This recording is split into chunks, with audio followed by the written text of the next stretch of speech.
Saya sering menyampaikan bahwa Nabi bersabda, kullu da'watin mustajabah, semua doa pasti dijawab. Tapi kapan diberikan? Itu janji Allah, suka-suka Allah. Jangan pernah memperlakukan Allah seperti budak,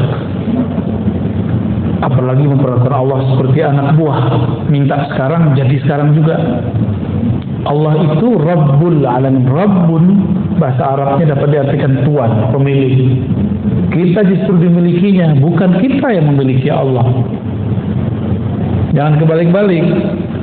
Jangan pernah ngomong, aku udah minta gak dikasih. Memang kamu siapa? Ya. Saya udah bertahun-tahun minta gak dikasih-kasih. Lalu iya. Terus kamu siapa? Bisa maksa-maksa Allah.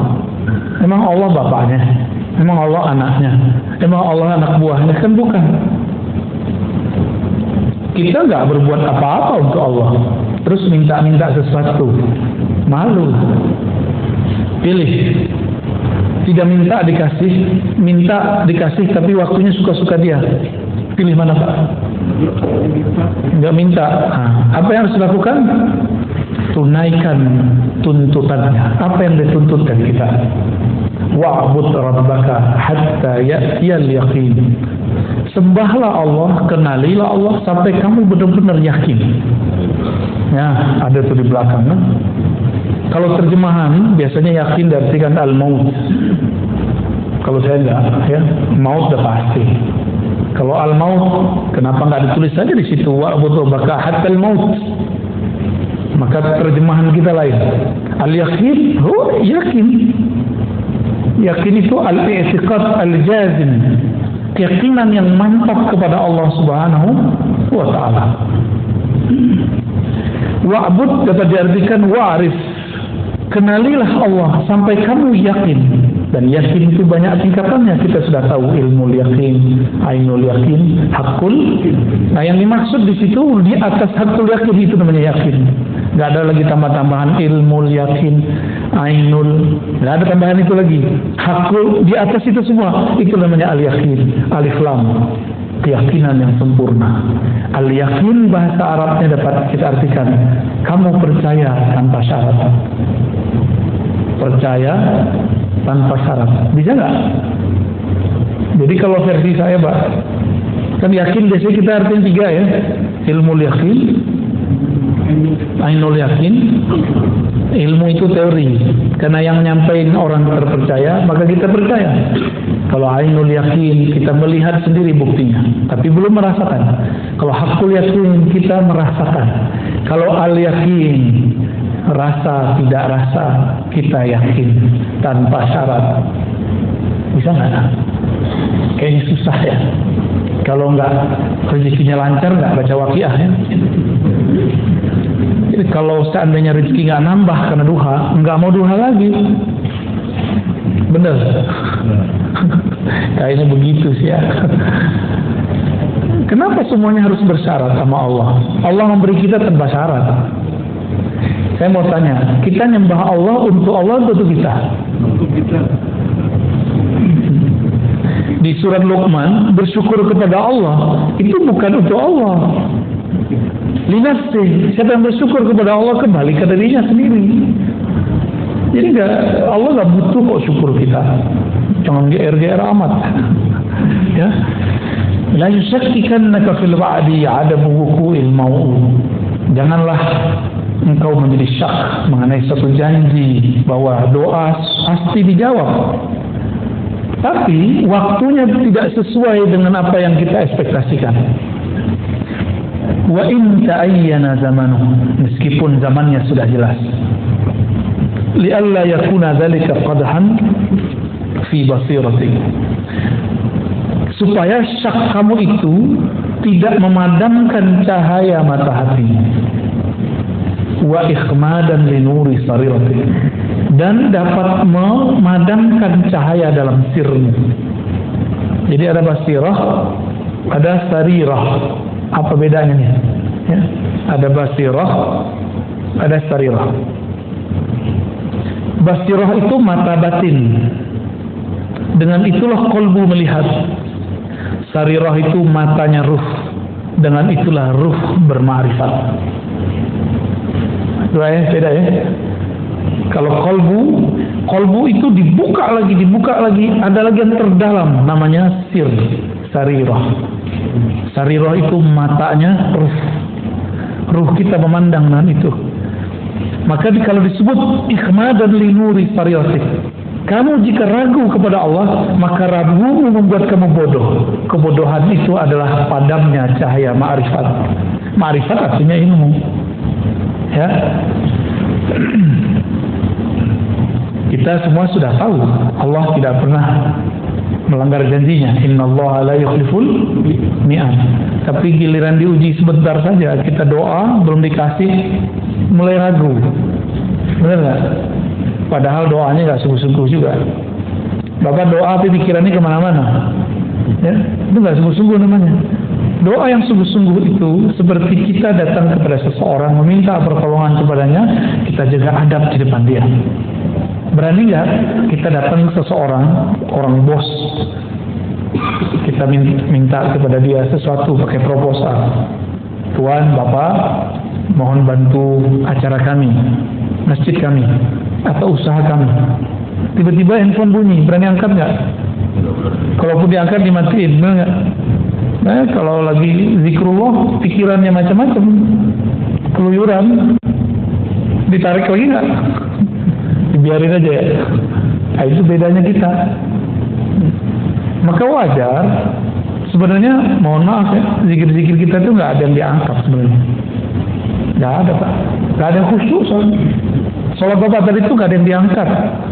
Tapi karena ada salawat di situ, Allah angkat. Ya. Karena nggak ada yang khusyuk. Orang dari takbir sampai assalamualaikum udah kemana-mana mikir. Yakin nggak tuh diangkat tuh? Tapi Allah akan pemaaf. Innallaha afuwun ghafur. Allah itu Maha Pemaaf.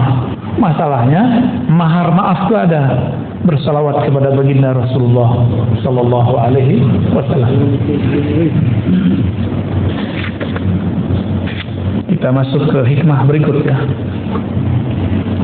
Dari kesimpulan sebelum masuk, jadi ciri-ciri orang yang basirahnya hidup, dia tidak syak meskipun doanya belum dijawab. Dia tidak syak kalau dia sakit berobat belum kunjung sembuh. Inilah rahasia Nabi Ayub. Nabi Ayub ditegur sama istrinya, Mas Ayub, kira-kira begitu ya. Kamu kan Nabi Allah, kekasih Allah. Orang-orang kalau ada apa-apa minta doa sama kamu, masa kamu masalah kutilan kulit begitu aja nggak berdoa kepada Allah? Kata istrinya. Nabi Ayub bisa sabar dengan semua kata-kata orang di luar, tapi beliau langsung tersinggung. Bukan tersinggung terhadap dirinya, tapi tersinggung istrinya kenapa tidak bisa sabar. Ya, kok istrinya mulai meragukan? Kamu kan Nabi, masa Nabi? Nah, gitu, masa Nabi? Akhirnya Nabi Ayub mengatakan, pergilah kamu. Jika kamu tidak tahan bersamaku, pergilah. Tapi jika kita ketemu lagi nanti aku akan pukul kamu. Tapi itu istri paling baik. Wajar ya. Di zaman dulu nggak boleh istri ngeluh. Ngeluh dikit boleh cerai. Betapa pemaafnya Allah sekarang di masa syariat Nabi Muhammad. Istri ngomel-ngomelin kita gitu, maafin aja kan. Maaf Bu ya. Di zaman Nabi Ibrahim punya mantu. Sesekali dia kunjungi anaknya lagi keluar rumah. Kata Nabi Ibrahim, ya ternyata mantunya lupa ini mertua dia karena jarang datang. Karena nikahnya waktu itu tidak ada Nabi Ibrahim. Nabi Ibrahim tidak hadir saat Nabi Ismail nikah. Dites sedikit doang. Gimana Neng nikah sama Mail? Kira-kira begitu Pak kalau bahasa sini ya. Apa jawaban? Oh, payah. Bang Mail payah. Makan susah. Minta beli ini beli itu nggak dikasih. Oke, oh gitu. Cuma pertanyaan begitu, jawabannya 3 jam. Apa kata Nabi Ibrahim? Nanti sampaikan ke suamimu. Aku ini orang penting baginya. Kalau suamimu pulang, sampaikan ganti pasak pintu ya. Pergi Nabi Ibrahim. Nggak lama pulang Nabi Ismail. Nabi Ismail itu tahu ayahnya baru datang karena penciumannya tajam. Itu bukan penciuman hidung, Pak, penciuman batin. Nabi Ismail langsung nanya, tadi ada orang datang ya, langsung nanya, iya mas, iya bang, lupa dia. Terus apa pesannya? Ya langsung nanya. Jadi Nabi Ismail punya firasat nih, apa pesannya? Karena dilihat nggak masuk, cuma di luar aja. Berarti ada sesuatu nih. Kalau babe gue nggak masuk ke rumah, bahaya nih. Kira-kira begitu. Kata orang tadi, orang aki-aki tua tadi, udah jelek, rewel lagi. Punya pesen lagi. Pesennya apa? Ganti pasar pintumu. Oh gitu. Ya sudah, besok aku antar kau pulang. Oh, maksudnya apa bang? Kamu pasti membeberkan aibku, kelemahan suamimu. Tuh hati-hati tuh ngomong di status di Facebook tentang perihal-perihal kelemahan rumah tangga. Memang nggak ada lagi tempat cerita. Sampai harus berbicara, harus nyatet status. Ya. Coba hidup di zaman Nabi Ismail, di syariat Nabi Ibrahim boleh diceraiin. Ya malah disuruh. Itu kalau dihitung sekarang banyak nggak perempuan yang pantas diceraiin? Ya, tunggu dulu bang. Cowok-cowok juga pantas digugat cerai. Bapak Ibu yang bakal Allah, syariat zaman dulu itu betul-betul ketat. Di zaman nabi-nabi terdahulu tidak boleh ngambil harta rampasan perang, nggak boleh. Di zaman Nabi boleh. Di zaman Nabi terdahulu zakat itu wajib 10%. Di zaman Nabi Muhammad ada pilihan-pilihannya, ada 0,5%, 5%. Ya, ada. Makanya sampai sekarang agama tersebut yang masih ngikut katanya agama Nabi-Nabi terdahulu masih 1/10. Wah, gede banget tuh 1/10 itu. Makanya di negara-negara Eropa yang maju, gereja-gereja sepi. Karena pajaknya sudah mahal, asuransinya mahal, ditambah kalau masuk gereja 10. Gereja sono Pak, kalau di sini saya nggak tahu. Kalau di kita ada juga LDI lebih parah lagi, bisa di atas 10 dia. Ya. Jadi kita hidup di Indonesia BPJS cuma 100.000, 120.000 udah ya. Udah ngomel tiap harinya. Coba Bapak kalau dipakai Eropa, pajak 40%. Berani nggak hidup di Eropa begitu? Makanya wajar sekolah di sana gratis. Tol nggak bayar, tapi parkir bayar Pak. Parkir semua langganan. Jadi kita ini karena nggak pernah keluar, selalu ngomong, wah negara ini negara zolim. Kita nggak mau perbandingan. Kalau nggak suka kritik aja, nggak usah bilang-bilang zolim. Emang situ ngerti luar negeri, ya. Kalau nggak ngerti amat, kita mending uskut, kul khairan atau usmut, liasmut, atau diam. Itu lebih baik, ya. Apalagi kan anak muda Pak sekarang belum kemana-mana. Aduh, saya gergetan dengerin orang-orang begitu. Ya. Kita nggak senang aja, tapi jangan berlebihan gitu. Idza fataha laka wijhatan min at-ta'arruf wa la tubali ma'aha qalla 'amal. Kamu jangan kegeeran, kira-kira begitu maksudnya. Jika Allah bukakan suatu bab ma'rifatullah, tapi amalmu masih sedikit, jangan geer, biasa aja gitu. Qalla tubali ma'aha in qalla 'amalu. Jangan ngerasa sesuatu, biasa aja, ya. فإنه ما فتحها لك إلا وهو يريد أن يتعرف إليك. Allah kalau membukakan pintu ma'rifat itu pengenalan, rasa, cinta. Pernah nggak sesekali lagi nggak niat ngapa-ngapain, pas sholat ternyata bergetar sesekali? Pasti pernah. Itu di saat Bapak Ibu lagi lupa untuk khusyuk, dikasihlah Allah khusyuk. Hilang nafsu mau khusyuk, diberilah khusyuk. Jadi kapan kita diberi khusyuk? Obsesi khusyuknya hilang. Karena kalau kita punya obsesi itu menjadi Tuhan. Allah itu ingin disembah wahdahu la syarikalah. Bukan pengen hamba itu merasa khusyuk terus nyembah dia. Karena merasa tenang terus nyembah dia. Berarti kita nyembah tenang bukan nyembah dia. Bisa bedain? Ya, ini dua hal yang berbeda. Kalau nyembah Allah Mau tenang nggak tenang itu urusan lain. Mau khusyuk nggak khusyuk, sembah saja dia. Kan Allah nggak suruh. Allah mengatakan cuma wa'bud rabbaka, sembah sajalah Rabbmu. Hatta ya'tiyakal khusyuk, nggak ada dalilnya. Yang ada cuma hatta ya'tiyakal yaqin. Sampai yakin itu tumbuh dalam dirimu tanpa syarat. Nggak ada lagi istilah ilmu yakin, ainul yakin, hakul yakin. Yang ada hanya al yakin, keyakinan tanpa syarat. Hakul yakin masih dites. Kita tes dulu baru kita percaya itu hakul yakin. Kalau al yakin itu makamnya Sayyidina Abu Bakar. Beliau tanpa memuji Nabi, dia percaya kalau itu Nabi Muhammad sallallahu alaihi wasallam. Bismillah.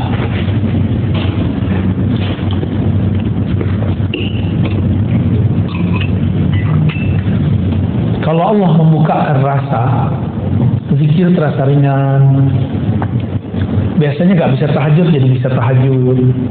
Biasanya nggak senang pengajian jadi senang pengajian. Itu namanya Allah ingin memberi kita ma'rifat. Biasanya malas mau datang kajian, sekarang nggak malas. Berarti sudah ada gerak ma'rifat dalam qalbi. Nah, jangan GR, jangan rasa suci juga. Allah kalau memberikan rasa itu kepadamu, berarti Allah sedang ingin berkenalan dengan itu maksudnya. Kita tiba-tiba zikir pagi sore kayaknya rajin. Pernah ngalamin itu enggak? Baca Quran biasanya setahun sekali. Ini sebulan sekali. Atau sebulan berapa kali? Ada yang bisa 3 kali. Berarti 10 hari khatam. Terus bilang, wah keren juga gue ya. Pertama kali saya menghafal Quran, Pak. Hanya seminggu. Untuk pemula bisa hafal 1 juz. Saya hitung-hitung kertas. Tebel juga ya. Takjub itu. Wow, berarti otak luar biasa. Berapa lembar nih? Saya hitung-hitung. Habis itu 3 bulan gak nambah 2 juz. 1 halaman susah. Akhirnya tobat lagi, astagfirullah, kayaknya ada nggak bener nih ya. Setelah kita tobat lagi, baru bisa jalan lagi tuh, hafalnya cepat lagi. Itu awal-awal ngapalin Quran. Jadi ternyata ada juga godaan, padahal teks suci belum tentu cara menghafalnya, caranya suci. Maka teman-teman penggiat hafalan, nggak usahlah buat hafalan sebulan, 40 hari, lebay. Ikutinlah sahabat Nabi. Sahabat Nabi itu ngapalin dikit-dikit, khamsan, 5 baris. Mau Bapak Ibu? Ya, 5 baris. Ustaz buru-buru 5 baris. 1 baris lumayan. Ada tips yang masih kerja. Jangan buang-buang waktu. Berangkat dengerin surat An-Naba, tapi diulang-ulang 1 surat aja. Jadi flashdisknya isinya 1 surat aja. Jangan tamak mau banyak-banyak ayat. Kecuali emang mau mendengarkan banyak ayat. Makruh loh Pak, kita nyetel Quran terus kita ngobrol. Mending nyetel nasyid, nyetel salawat. Jadi kalau nyetel Quran, kita diam. Itu adabnya ya. Jangan sok soleh. Biar kelihatan soleh teman-teman. Style MP3 artil. Tapi ngobrol ya salam. Itu nggak ada. Kenapa? Wa idza quri'al Qur'an fastami'u lahu wa ansitu. Surah Al-A'raf jelas tuh ayatnya. Jika dibacakan Quran, maka hendaklah kamu mendengarkan lalu diam. Itu adabnya. Maka saya termasuk tidak sepakat. Mohon maaf, ini mesti gimana nih? Sebelum sholat terus nyetel Quran kencang-kencang, saya termasuk nggak sepakat walaupun tidak melarang. Lebih baik sholawat, tarhim. Kalau tarhim orang nggak dengar nggak dosa Pak. Tarhim itu cuma sholawat. Assalatu wassalamu alaik gitu ya. Gitu ya. Assalatu wassalamu alaik ya. Begitulah saya suaranya udah sumbang Pak. Itu aja, mending itu didengarkan. Itu dari Mesir Pak, bukan dari Makassar itu bukan. Mungkin Bapak punya kenangan waktu ke timur, ke Makassar, semua masjid begitu. Benar ya? Semua masjid. Dan itu indah sekali dalam memori kita. Jadi saya punya memori indah kalau pas ke timur sana. Lombok sama. Ya semua itu sama itu. Sebelum subuh, sebelum salat lah ada 5 menit. Ya, saya pernah ke Buton, tempat teman saya ada pesantren Abdul Wahid, ya. Ada di situ Dr. Falah. Ya, beberapa menit itu mereka tarhim karena itu santrinya yang baca. Kalau di sini suaranya sumbang bajangan. Dan indahnya bukan main, karena itu salawat. Satu salawat ada 10 rahmat. Oh, Nabi kita pernah lakukan. Nabi nggak lakukan, tapi Nabi nyuruh salawatnya. Al-Imam Ibn Al-Arabi Al-Maliki, muridnya Imam Ghazali, bukan Ibn Arabi yang satu lagi, ya. Jadi Ibn Arabi, pengarang kitab Aridatul Ahwazi, Syarah Sunan Tirmizi. Beliau mengatakan dalam beberapa karyanya, dianjurkan, ya, sebelum sholat itu ada yang mengingatkan, baik dengan selawat ke apapun. Beliau menganjurkan. Bahkan kalau beliau boleh pakai Quran. Cuma kalau kita sebaiknya bukan Quran tapi selawatan, ya. Alam ta'lam anna ta'arrufa huwa muriduhu alaik. Tahukah kamu bahwasanya ma'rifat itu keinginan kamu tadi untuk bangun lebih awal, pergi sholat berjamaah, apalagi zikir pagi sore yang teratur, ikut pengajian walaupun jaraknya jauh. Jangan takjub dengan diri sendiri, tapi tahukah kamu bahwa makrifat itu dialah yang memberikannya kepadamu. Wal a'mal, sedangkan amalan, a'anta muhdiha ilaih, apakah kamu yang memberikan hadiah kepadanya? Ini kalau versi orang awam nih. Gimana? Kalau kita ibadah, kita yang mempersembahkan hadiah kepada Allah, benar nggak? Tapi kalau orang kenal Allah, apa kata mereka? Ya Rabb, aku bisa sholat karena Engkau yang membuat aku bisa sholat. Saya sering nanya jamaah, ini sama nggak jawabannya di sini? Bapak Ibu bisa bangun tahajud? Itu yang bangunin siapa? Alarm. Yakin? Alarm, pasangan, atau Allah? Dalam surah Az-Zumar dikatakan, Allah lah yatawaffal anfusa, yang mewafatkan jiwa-jiwa. Di antara jiwa itu ada yang Allah yumsik, Allah tarik, mati namanya. Ada yang Allah yursil, Allah lepas kembali, maka dia bangun dari tidurnya. Oleh karena itu, tidur itu saudaranya mati. Karena selangkah lagi mati, Pak. Kalau nggak dibalikin, mati sudah. Gitu. Doa kita apa bangun tidur? Segala puji bagi Engkau ya Allah, ahyana, yang kembali menghidupkan kami. Benar ya? Berarti hidup, kita dihidup nih. Tertidur itu mau mati namanya. Pengen mati enak atau mati susah? Mati enak. Jangan nontonnya sebelum tidur. Terus gimana sebelum tidur? Sebelum tidur tumbuhkan al-yakin tadi. Bisa lewat zikir, bisa lewat pengajian, bisa lewat conditioning di pikiran kita. Coba malam ini tidur, semua dendam kita buang, bisa nggak? Bisa nggak, Pak? Utang sih bayar, dendam jangan. Bisa nggak? Malam ini kita tidur pegang dada, ya Allah, di hatiku ada noda-noda dendam. Izinkan aku tidur, noda itu tiada, telah Engkau angkat ya Allah. Ada benci, semoga terangkat. Ada putus asa karena masa lalu gelap, tolong ya Allah, kegelapan putus asa itu Engkau angkat. Semua kita punya masa lalu yang saya nggak tahu, masa lalu bapak ibunya apa, ya. Saya punya masa lalu, bapak punya masa lalu. Jangan sampai masa lalu itu membuat kita tidak move on, ya. Harus move on, harus maju terus. Ada beberapa kawan sahabat saya ajak, ayo kaji. Aduh, saya ini kotor, saya nggak pantas duduk di masjid. Lah, kamu doang yang kotor. Saya juga kotor. Sama-sama kotor kita semua. Setiap hari kita nggak mau kotor-kotoran itu datang ke dalam kalbu. Jadi nggak usah putus asa. Itu kan setan yang menghambat ya. Nah, bapak ibu yang punya masa lalu yang gelap sekarang bisa maju, berarti dia dapat hadiah ma'rifat dari Allah Subhanahu wa taala. Aina ma tuhdihi ilaihi mimma huwa muridu alaihi. Mana persembahanmu kepada Allah? Jika yang kamu anggap itu persembahan, sholat kamu anggap hadiah kepada Allah, terus kamu bisa sholat karena siapa? Kalau Allah nggak bangunin, bisa tahajud nggak? Bisa tahajud nggak? Berarti kita tahajud itu hadiah dari Allah atau kita ngasih hadiah kepada Allah? Gimana kira-kira? Mulai malam ini bisa nggak ganti persepsi?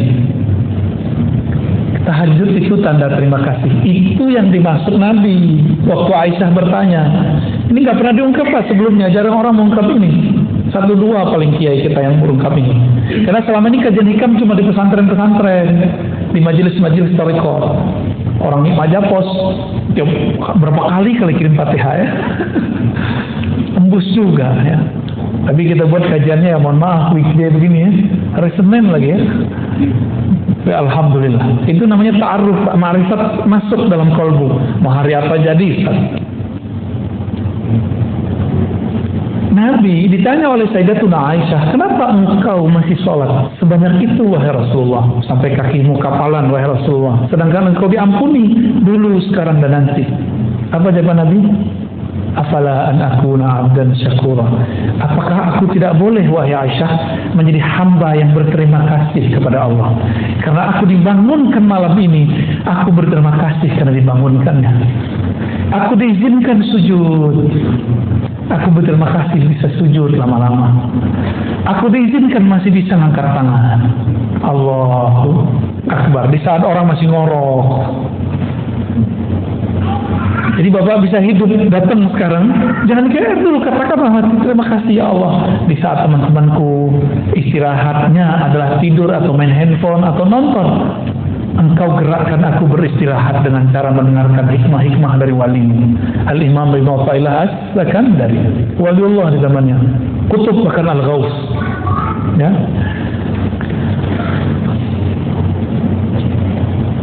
Maka beliau kasih pertanyaan, wa aina ma tuhdi ilaihi mimma huwa muridu alaih. Itulah kata-kata Nabi. Apakah aku tidak boleh bersyukur? Apakah aku tidak boleh berterima kasih kepada Allah SWT? Saya jelaskan begini Pak, bukan saya yang pinter Pak. Jangan salah paham ya. Bukan saya yang pinter. Saya bisa menjelaskan begini karena saya dulu mau khidmah kepada guru-guru saya. Maka Allah kasih hadiah ini. Jadi ini hadiah dari Allah, bukan saya yang menghadiahkan ke Bapak. Ya, maka nanti kalau ada yang bisa baca kitab, bawa kitabnya sini Pak. Jadi ngaji, lihat walaupun terjemahan, baca aja. Siapa tahu ada umur, ya, bisa mengajarkannya. Ya, amin. Kalau enggak bisa ngajarin dia orang, ini di rumah kita. Siapa tahu, ya. Jadi gimana? Masih berani minta pahala?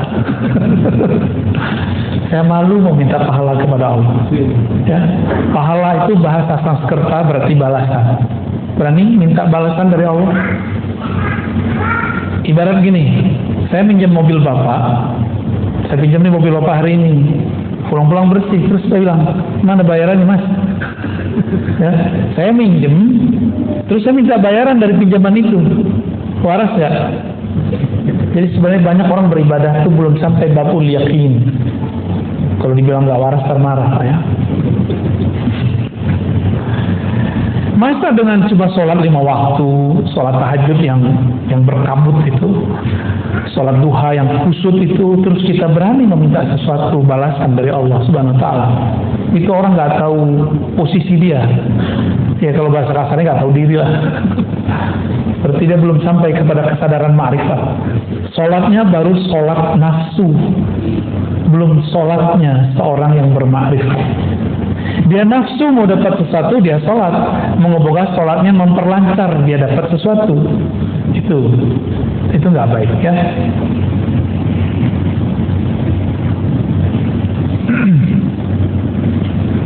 Saya tanya lagi, masih berani minta pahala? Gimana?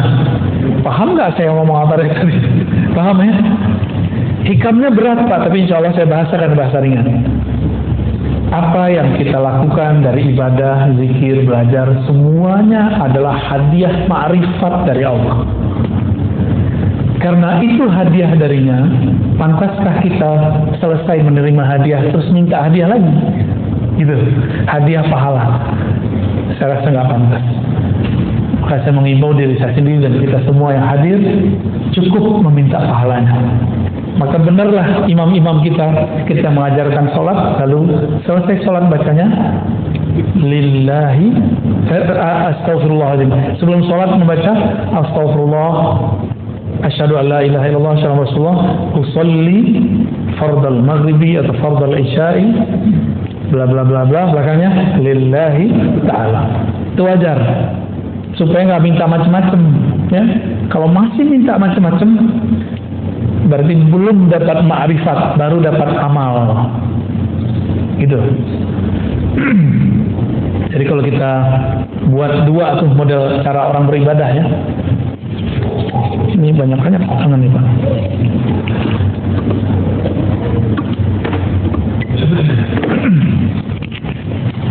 Allah Subhanahu wa taala, ini kita buat ilustrasi. Ini bukan Allah, ini hanya nama yang menunjukkan tentang Allah. Allah menurunkan ma'rifat. Apa yang diturunkan? Biar kepalanya tengong dikit. Ma'rifat. Bentuk ma'rifat itu apa? Ilmu dulu. Ilmu apa lagi? Ibadah, ya. Rajin, kira-kira gitulah.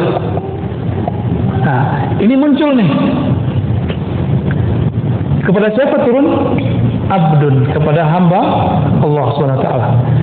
Kalau itu turun, maka si hamba dapat salat. Dia rajin salat, dia ngaji, dia ibadah.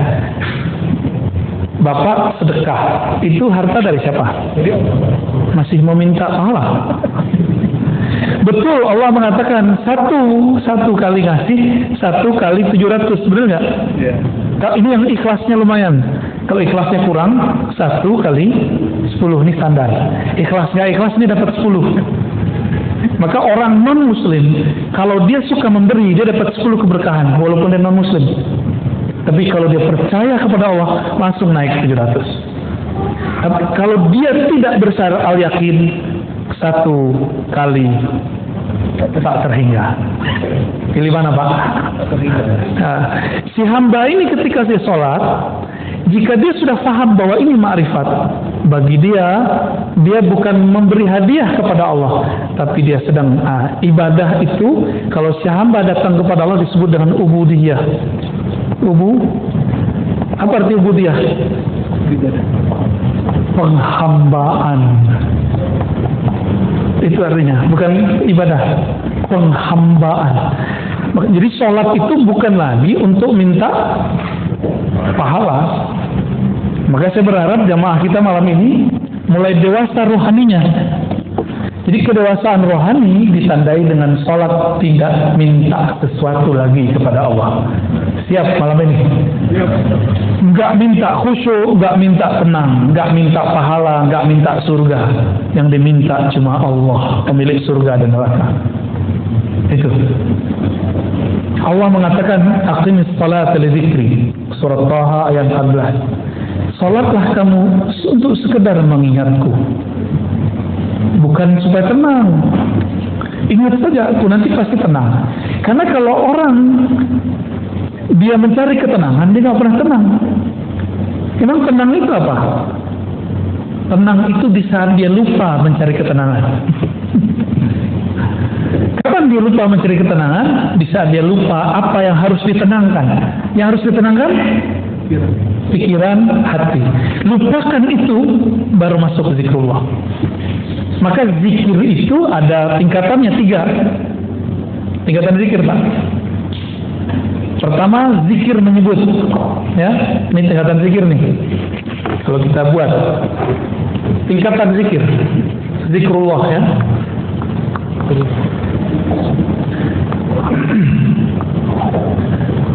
Nah, yang paling bawah itu nyebut.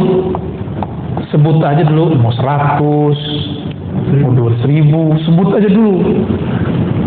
Lalu zikir tingkat kedua apa? Ingat. Nah, kalau ingat itu kolbu yang main. Ya, kalau ini di lisan. Kalau ini di kolbu. Kalau ini dia bahkan lupa dengan kolbunya. Nah, inilah zikir ruh. Zikir ruh itu ma'rifat, mengenal Allah. Pernah nggak Bapak nyebut-nyebut seseorang tapi kita belum kenal, baru tahu di sosial media ternyata dia di samping kita? Pernah nggak? Karena belum kenal. Ada orang terkenal sama dia biasa aja, tak perlu nyebut-nyebut. Ya, kita sebut-sebut dia. Ya. Bapak ini kalau sesekali ketemu orang minta foto sama orangnya. Tapi kalau udah sering ketemu minta foto nggak?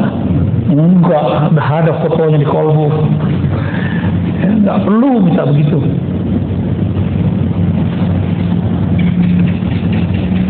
Nah, itulah modelnya. Ya. Menyebut, mengingat, bermakrifat, mengenal. Makrifat artinya mengenal. Kalau sudah mengenal, Allah jauh nggak dari kita? Allah dekat atau jauh? Allah sangat dekat. Karena dia sangat dekat. Dia nggak perlu disebut-sebut. Dia nggak perlu diingat-ingat. Cukup dia dikenal, didekati, diajak ngobrol. Kalau udah kenal, ngobrol nggak? Tapi kalau belum kenal, berani nggak ngajak ngobrol? Sungkan kita, diem-diem aja kita sama dia. Maka zikir tertinggi adalah zikir mengenal.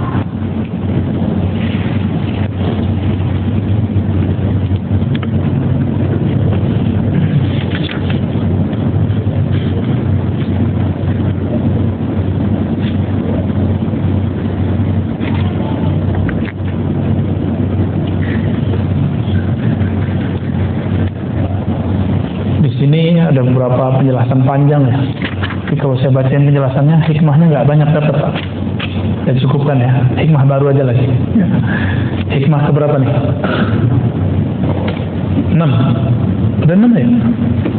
8 apa 6? Tadi 1, 2, sekarang yang ketiganya. Ya, hitung aja Pak ya. Tanawwa'at ajnasul a'mal litanawwu'i wardatil ahwali. Tanawwa'at, bermacam-macam jenis amalan, ajnas, jenis. Jadi jenis itu dari bahasa Arab. Jinsun, jenis. Pakai jenis apa? Itu beda lagi ya. Jeans itu bacanya ya. Kalau ini jinsun, jim nun sin. Jenis bahasa Indonesia. Genus dalam bahasa pengetahuan lama ya. Tanawwa'at. Kenapa bermacam-macam amalan itu? Kenapa amalan itu nggak kayak malaikat? Malaikat itu yang sujud aja. Ada malaikat itu dia kalau ibadah dari awal penciptaan itu cuma ruku. Nabi ditanya, wahai Rasulullah, apakah zikir yang paling utama? Apa kata Nabi? Zikir yang paling utama adalah yang paling utama dibaca oleh malaikat di langit. Subhanallah wa bihamdi. Subhanallahil azim. Yang tadi Bapak baca ya. Subhanallah wa bihamdi. Subhanallahil azim. Jangan pakai terjemahan, pakai makna dari saya. Subhanallah, sungguh hebat Engkau ya Allah. Wa bihamdi, Engkau maha terpuji ya Allah. Subhanallah, Subhanallah bihamdi, Subhanallahil azim. Sungguh hebat Engkau ya Allah. Engkau maha agung ya Allah. Itu maknanya. Kalau kita menerjemahkan maha suci, kayaknya ada yang perlu disuci-sucikan. Emang Allah butuh disucikan? Enggak. Jadi terjemahan ini kan terjemahan masa lalu. Abad-abad tahun 1600, berarti abad 17 ya. Oleh Syekh Abdul Rauf As-Singkili, Subhana itu diartikan maha suci. Ini harus direvisi, karena di zaman itu maha suci itu artinya maha hebat kalau versi kita sekarang. Nah, jadi harus diganti itu istilahnya. Di zaman itu orang ngerti maksud maha suci. Di masa sekarang maha suci itu terjemahannya adalah maha hebat. Ya, dari mana kita tahu? Bapak kalau ketemu orang Arab yang benar Arabnya, kalau dia melihat sesuatu yang menakjubkan dia bilang Subhanallah, gitu. Ya. Melihat asik sekali atau gagah sekali, itu dibilang subhanallah gitu ya. Saking dia merasa hebat banget ini, kok ada orang secakap ini gitu. Atau dia menyaksikan suatu kejadian yang di luar logika dia akan ngomong apa? Subhanallah. Itu orang Arab. Lain dengan Masya Allah. Lagi. Mungkin nggak dalam semalam orang pindah kota tanpa pakai pesawat, tanpa pakai bus, tanpa pakai alat dari Jakarta ke Surabaya dalam waktu cuma sedetik. Mungkin. Mungkin. Tapi kalau terjadi kita bilang apa? Subhanallah, ajaib, ajib gitu ya. Ajib itu bahasa Arab, tapi ala Betawi, Pak. Ya, bahasa Arab, tapi bahasa Betawi. Ajib. Orang Arab juga bingung, padahal ajib itu dalam bahasa Arab itu artinya aneh, aneh loh gitu. Di bahasa kita, ajib menjadi luar biasa. Maka subhanallah itu artinya sungguh hebat.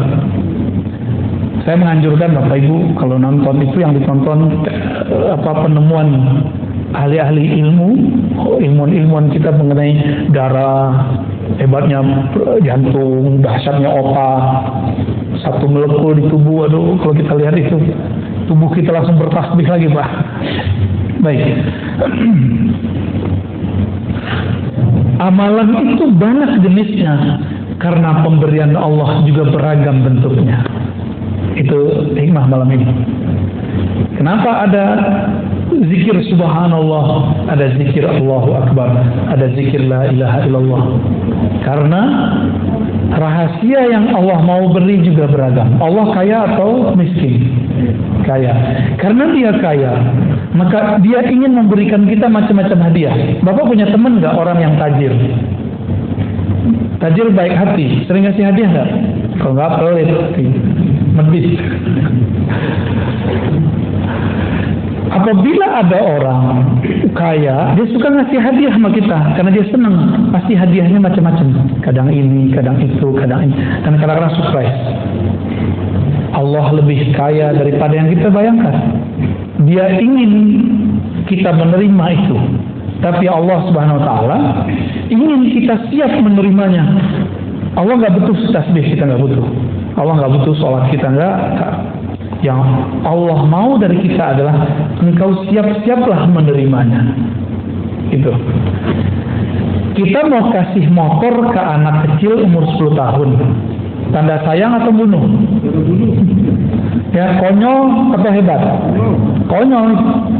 Allah itu ingin memberi sesuatu, hambanya itu siap gitu. Kan anak muda nih ya, yang suka main sosial media, nggak usah haus popularitas, nggak kuat nanti kalau populer ya. Orang yang menghambakan popularitas tersiksa. Kalau satu orang dislike itu tersiksa ya. Ada orang kritik dikit sakit hati. Kalau hamba syuhrah, abdus syuhrah, hamba popularitas. Kan sekarang anak-anak cita-citanya kalau ditanya, bang, mau jadi apa? YouTuber. Aduh, Masya Allah. Saya kaget-kaget tuh anak-anak ditanya begitu sekarang. Dia nggak tahu resikonya.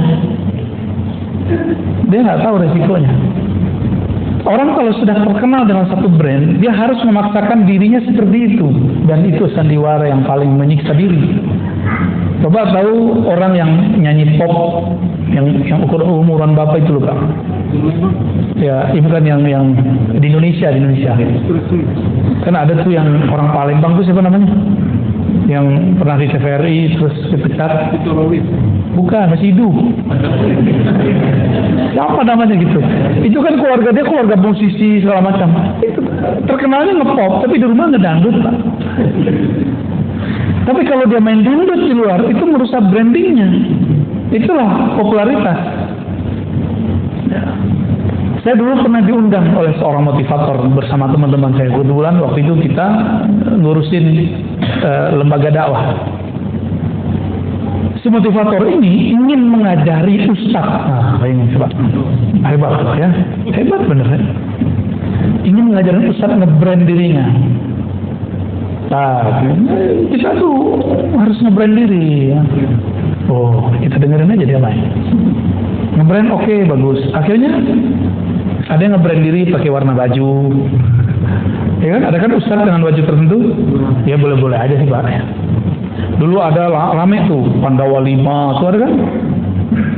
Yang nggak ada tuh Ustaz Petruk tuh nggak ada tuh. Macam-macam. Jadi mereka membuat branding. Itu pengaruh beberapa motivator ini. Saya tahu beberapa motivator ini menggurui ustaz yang sebenarnya ustaz itu adalah seorang guru. Nggak sopan bener ya. Mungkin niatnya bener baik supaya ustaz ini punya kualitas hidup yang setara dengan para motivator. Nggak, ustaz itu jalan hidupnya beda. Ya. Terus terakhir dia bilang apa? Ustaz itu kalau ceramah harus memperhatikan sound. Terus lagi harus bertarif. Waduh, itu teman-teman saya yang ikut rata-rata rusak karena sifat motivator. Ya beda Pak, kalau ustaz tuh dengan motivator tuh beda. Ustaz tuh dia ngomongin Allah sama akhirat. Walaupun dia butuh duit dia nggak boleh ngomong. Ya nggak boleh dia ngomong. Itu brandnya tuh Allah. Semua brand itu Allah.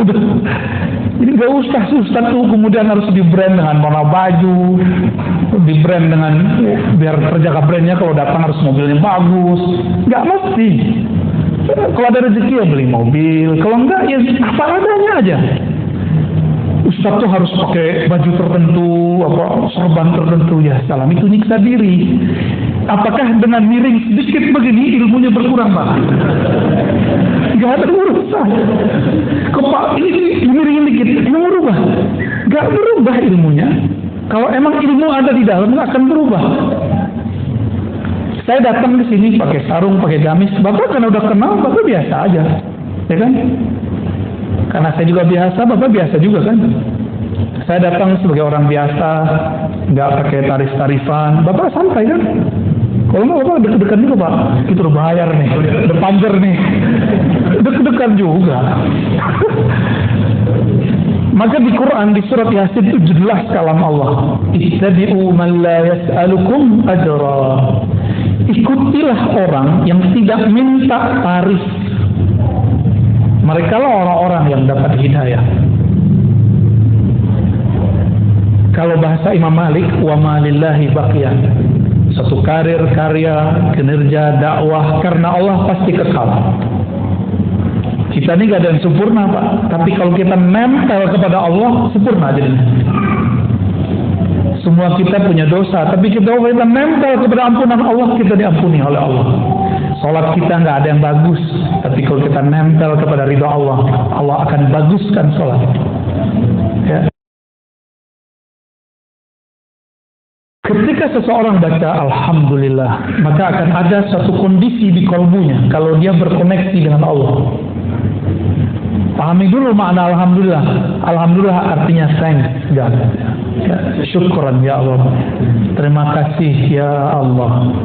Semua pujian itu milikmu ya Allah. Allah itu dipuji sebagai tanda terima kasih. Maka ditulislah segala puji. Kalau di abang sebelah kan puji Tuhan ya. Ya, akhirnya sama-sama garing. Ini baca Arab, ini baca terjemahan. Sama gak sama garing. Menurut saya cukup kita katakan terima kasih ya Allah. Itu lebih dahsyat.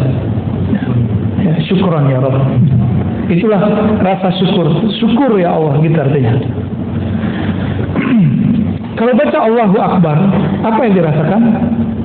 Ya Allah, Engkau besar, kami kecil. Kalau kita bawa pikiran banyak mau sholat, cukup baca takbir. Bapak mana takbirnya? Itu semua pikiran kita langsung mengecil. Yang besar hanyalah Allah Subhanahu wa Ta'ala. Kita punya banyak masalah sebelum sholat. Setiap hari ada masalah nggak? Ya, benar. Setiap hari ada masalah ya. Benar. Ada yang nggak punya masalah setiap hari? Pasti punya masalah. Masalah Bapak ini banyak nih, nggak usah curhat ke siapa-siapa.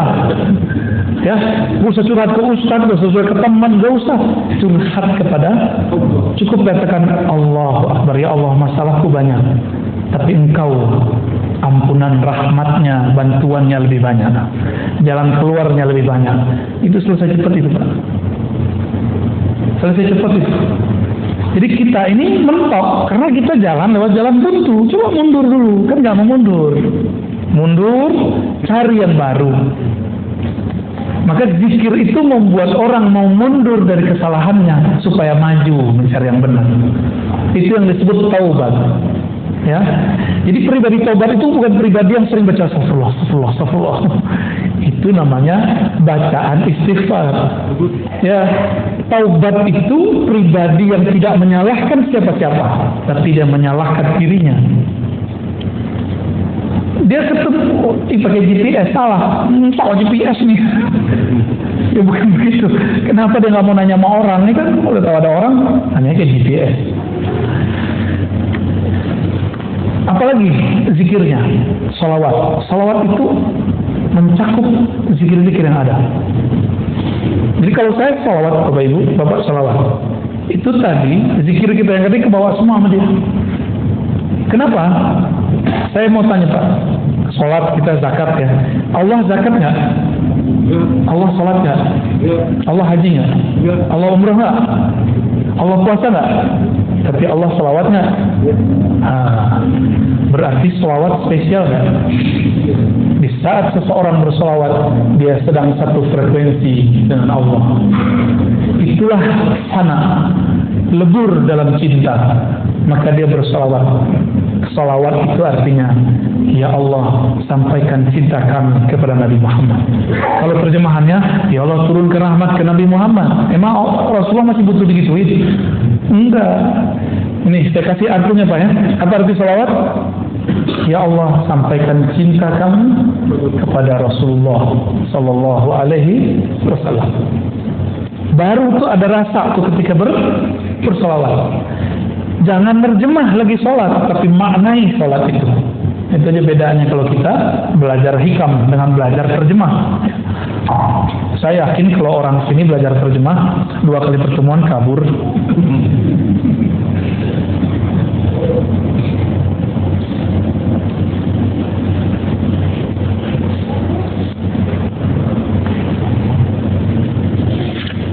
Kata pensyarah kitab ini, saya bacakan biar berkah juga ya, Imam Ibnu Abbad. Kata beliau, setiap zikir ada waridnya, ada hadiahnya. Setiap amalan ada hadiah rahasia yang tersimpan di dalamnya. Apakah warid itu? Ma yaridu 'alal qulubi minal ma'arif rabbaniyah wal asrar ruhiyah. Warid itu adalah suatu kondisi rohani di mana kalbu mendapatkan makrifat dari Allah dan rahasia-rahasia darinya. Ketika Bapak sujud, rasanya apa? Kepala pegel. Itu doang. Imamnya kelamaan nih, gitu. Berarti belum dapat asrarnya. Tapi Bapak sujud, terus terasa, ya Allah, kepalaku sekarang di titik terendah di bumi. Bahkan dia lebih rendah daripada tempat buang air besar. Yang kita bedak-bedakin tiap hari, ya Bu ya. Ini mas-mas ini pakai bedak kan? Gak usah lah, cukup istri kita aja yang cantik ya. Kita gak usah jadi cowok cantik. Rawat sih boleh, tapi jangan bikin riuh untuk badan sendiri. Laki-laki itu gak usah begitu ya. Apabila kalbu kedatangan rasa, masuk rasa itu, rasa ya Allah kepalaku lebih rendah.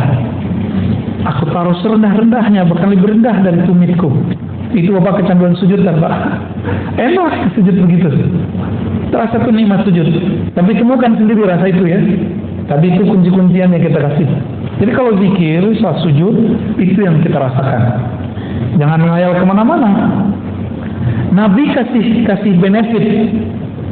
Aqrabu ma bainal 'abdi wa rabbih fi sujud. Itu benefit.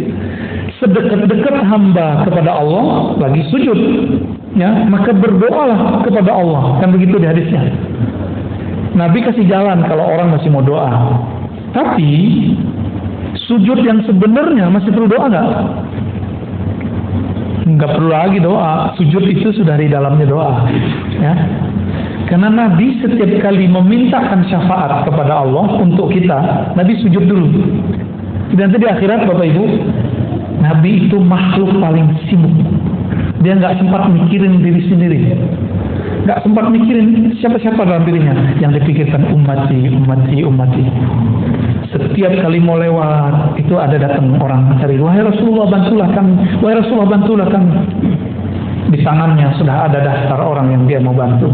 Itulah kekasih-kekasihnya. Ulama-ulama pewaris ilmunya, mewarisi sifat-sifatnya, tidak hanya mewarisi serban dan jenggotnya, tapi juga mewarisi karakter-karakter rahmatnya. Itu ditandai nama Rasulullah tuh. Lalu sahabat bertanya, wahai Rasulullah, bagaimana cara engkau nanti tahu bahwa itu adalah umatmu semuanya, itu umat? Jawaban Nabi, aku mengetahuinya dari ghurran muhajjalin, dari pancaran bekas wudu. Wudu itu isinya apa? Cuci-cuci muka? Bukan. Wudu itu membersihkan zahir, mensucikan batin.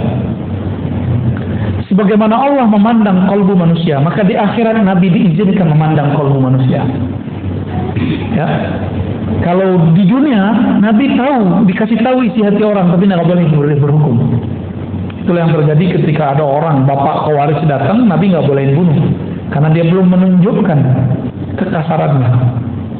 Jadi kelompok ekstrim ini sekarang kalau dia belum kasar, kita belum boleh main tangan, Pak. Belum boleh main tangkap. Tapi kalau dia sudah menyiapkan bom, mau membunuh, Masya Allah, itu boleh. Dan kita beridoi kalau ada polisi, bagian tertentu di polisi melakukan itu. Itu penyelamatan bagi kita. Ya, penyelamatan bagi negara ini. Bapak mau nanti buat maulid di bom orang, Pak? Mau nggak ntar? Ya. Nah, maka kelompok-kelompok ini sekarang muncul itu diberangus oleh salah satu perangkat kepolisian.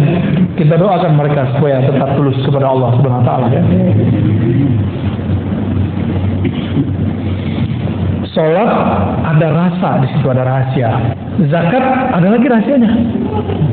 Ada nggak di antara kita datang ke orang susah terus ngasih langsung? Ada nggak? Kalau ada, ngerasain nggak merindingnya waktu dia berdoa? Senang dia bukan main. Nanti cobain Pak ya. Jangan sombong ngundang-undang fakir miskin ke rumah. Itu paling nggak suka ya. Mohon maaf Pak kalau pernah melakukan. Bapak belagu itu namanya. Dia udah miskin, udah yatim piatu, udah susah. Dia harus menghancurkan egonya lagi untuk datang ke rumah kita. Terus kita kasih amplop, belagu amat. Kayak bakal kaya selama-lamanya aja ya.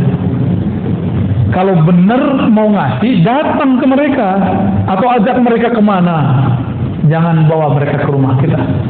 Kecuali Bapak mau ajak mereka, yuk nginep sehari semalam di rumah saya. Rasain nikmati nih rumah gede gitu misalnya.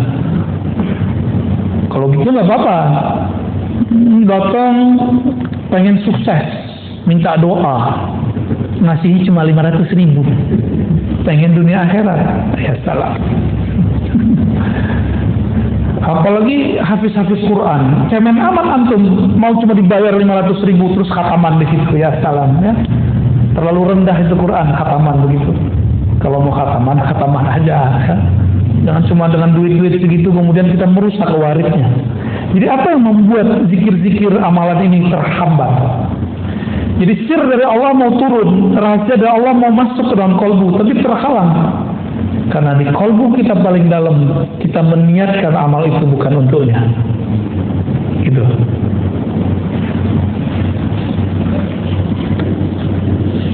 Jadi kalau Bapak Ibu ntar wiridan, udah ya, di ijazah yang lama itu simpen aja. Zikir biar kaya, tuh simpen Pak. Apalagi zikir mahabbah, simpen udah, nggak usah. Zikir buat sakti, simpen, nggak usah lagi. Sekarang zikir yang biasa, lalu katakan, aku berniat menyebut Engkau ya Allah, karena Engkau layak disebut.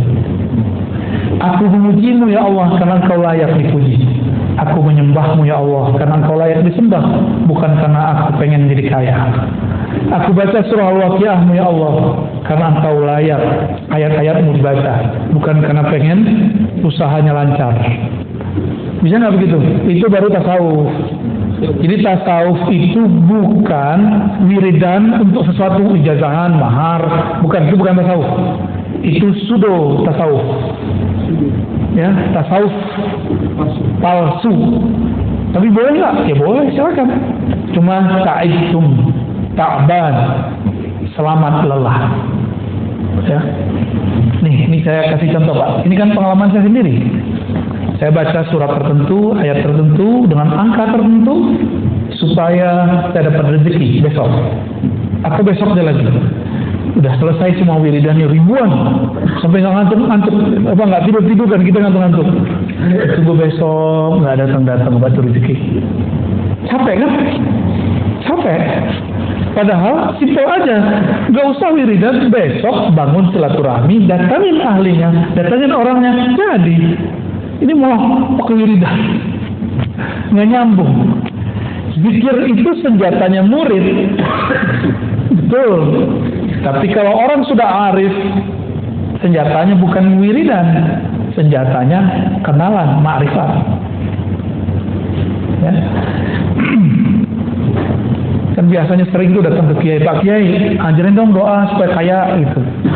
Udahlah itu nggak usah lagi ya. Pak Kiai, saya mau merantau nih, kasih dong doa penjagaan diri. Nggak usah lah itu. Ya. Nggak enak itu, nggak enak. Ya. Ntar kalau mengamarkan itu kita curiga terus sama orang. Bapak Ibu yang berkan Allah, udah jam 9 ya.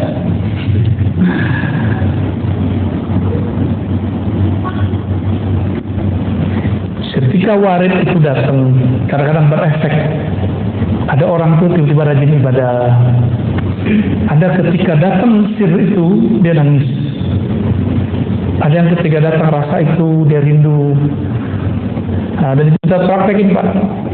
Di sini nggak ada yang ikut talqin zikir kemarin ya. Kita ketika talqin zikir waktu di Ciputat, di Guang ngajinya. Nah, yang talqin di Ciputat, di Kerwin. Pas syahadat ada yang merasakan sesuatu, tapi tidak merasakan waktu baca Fatihah. Ada yang waktu Fatihah merasakan sesuatu, tapi tidak merasakannya saat istighfar. Ada yang menangis-nangis dalam istighfar, tapi kebingungan ketika baca Qul Huwallahu Ahad. Ada yang tersentuh baca Qul Hu, tapi dia bingung pada salawat. Tapi rata-rata Pak, di bab salawat semuanya hanyut. Mau kolbu keras, kolbu lembut, semuanya hanyut karena merindukan Rasulullah SAW. Karena dalam salawat itu ada unsiyah, keintiman kolbu dengan kekasih, yaitu Rasulullah SAW. Nah, semoga rasa itu muncul di kita. Nah, ada yang dia tenggelam, rasanya hanyut dalam salawat. Kita ajak zikir, dia bingung. Karena dia masih asik dalam salawat. Jadi itu beda-beda orang, beda-beda ahwal, beda-beda warid yang datang. Jadi saya sendiri menyaksikan dan merasakan bahwa itu nyata.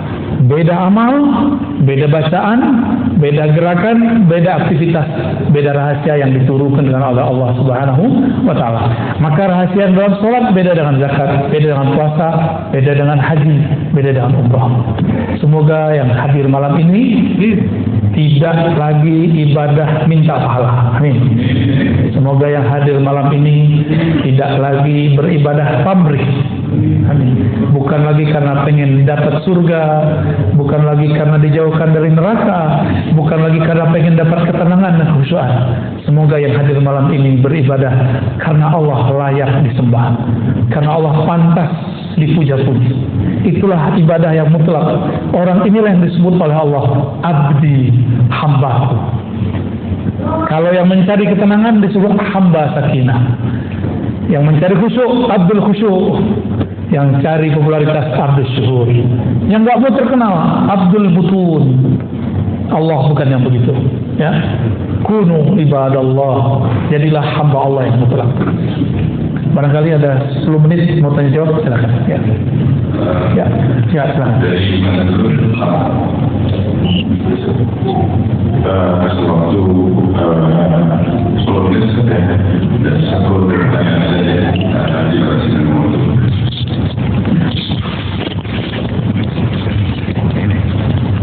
Oke. Assalamualaikum warahmatullahi wabarakatuh. Assalamualaikum.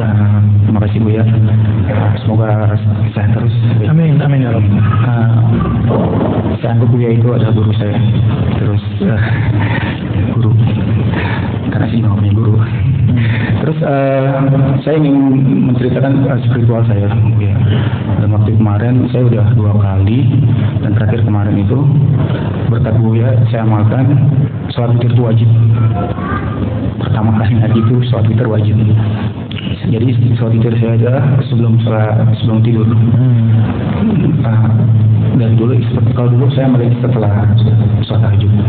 Nah, cuma kenapa pada saat itu 2 sekali dan sekali kemarin 2 hari yang lalu itu seperti saya itu sampai kaki gemeteran, terus benar-benar kayak ketakutan. Apakah itu setan? Satu lagi Bu ya, oke. Izin ya. Kalau kita sholat pejamkan mata itu seakan-akan kita sujud atau ruku, tapi kayak ada sesuatu lagi yang ruku ikut kita. Oke, itu saya ingin tahu. Terima kasih.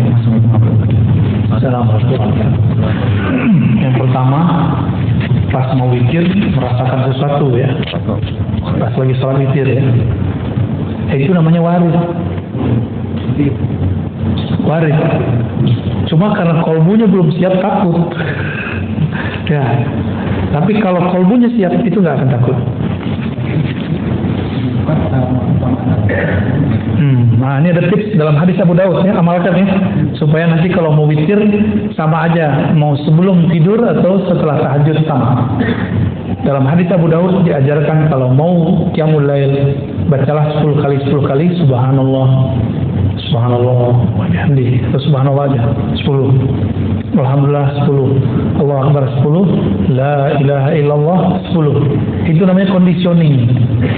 Jadi biar kolbunya siap untuk merasakan nikmatnya sajian tahajud, sajian witir, hidangan aurat, maka berzikir sebelum kita qiyamul lail, berzikir sebelum witir. Ya, apa tadi? Subhanallah, alhamdulillah, masing-masing. Jadi jangan subhanallah, bukan. Subhanallah, begitu ya. Alhamdulillah. Terus Allahu akbar, la ilaha illallah, 10 kali. Rasakan Pak, nanti sholatnya akan lebih stabil. Nanti takutnya hilang, insya Allah ya. Saya ijazahkan cara mengamalkannya. Fadhal ya. Di hadis Imam Bukhari, Muslim itu ada yang versi mirip, tapi amalannya beda. Intinya sama ya. Wallahu a'lam.